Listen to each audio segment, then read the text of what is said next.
साथियों नमस्कार, भारत चक्र न्यूज में आपका स्वागत है। मैं हूं आपके साथ राजेश शर्मा। पश्चिम बंगाल और केंद्र सरकार के बीच सीधे टकराव शुरू हो गया है।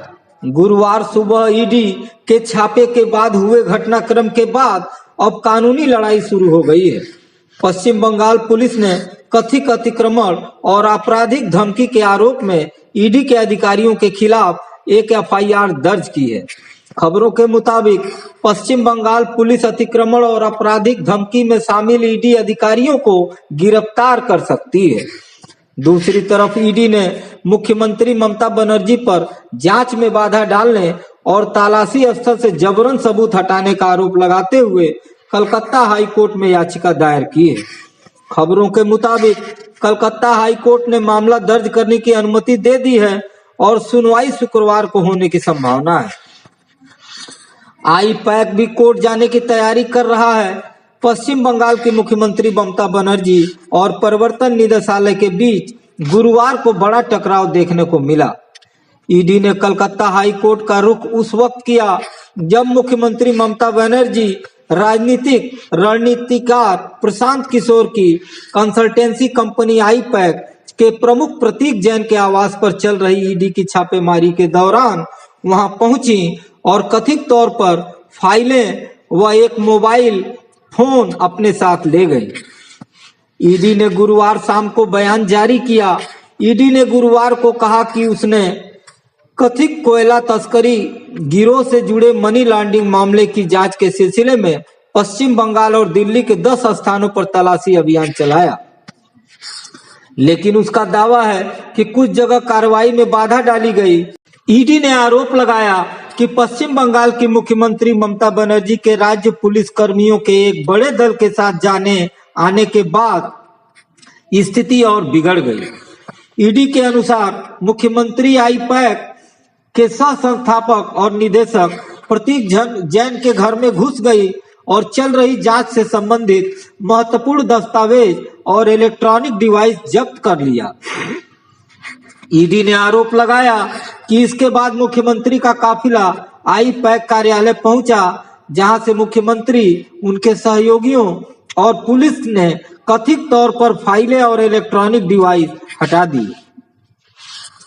ईडी ने मुख्यमंत्री बनर्जी पर जांच में बाधा डालने और तलाशी स्थल से जबरन सबूत हटाने का आरोप लगाते हुए कलकत्ता हाई कोर्ट में शाम को याचिका दायर की है।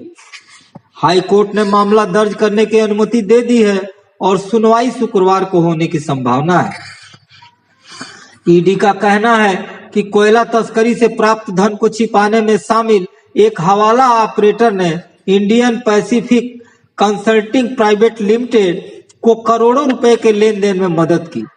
ईडी का कहना है कि गुरुवार को की गई तलाशी में अवैध आय अर्जित करने से जुड़े संगठन और व्यक्ति, हवाला ऑपरेटर और हैंडलर शामिल हैं।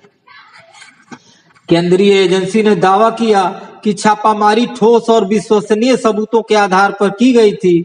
ईडी के अनुसार एक संवैधानिक पद पर आसीन व्यक्ति ने अपने अधिकार का दुरुपयोग करते हुए जांच के दौरान फाइलें हटाई। ईडी ने यह भी स्पष्ट किया कि यह कार्रवाई किसी राजनीतिक दल या संगठन को निशाना बनाने के लिए नहीं थी।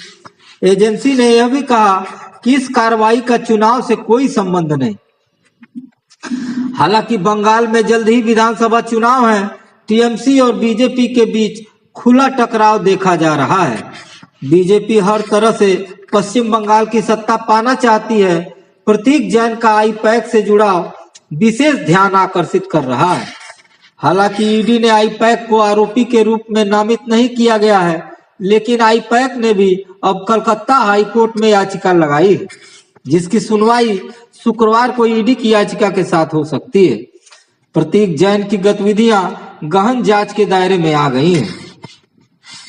वहीं मुख्यमंत्री ममता बनर्जी ने इस पूरे घटनाक्रम के लिए केंद्रीय गृह मंत्री अमित शाह पर निशाना साधा।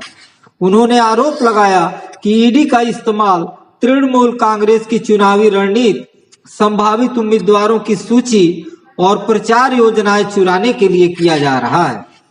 ममता के ये शब्द हैं, अमित शाह जी, अगर आप बंगाल जीतना चाहते हैं तो राजनीति से लड़िए, चुनाव लड़िए, ये क्या है? आपने हमारी पार्टी के आईटी सेल के कार्यालय में छापा क्यों मारा? आपने एक ऐसे ऐप को बंगाल में 58 लाख मतदाताओं के नाम हटाने की अनुमति क्यों दी जिसकी विश्वसनीयता पर सवाल उठते हैं?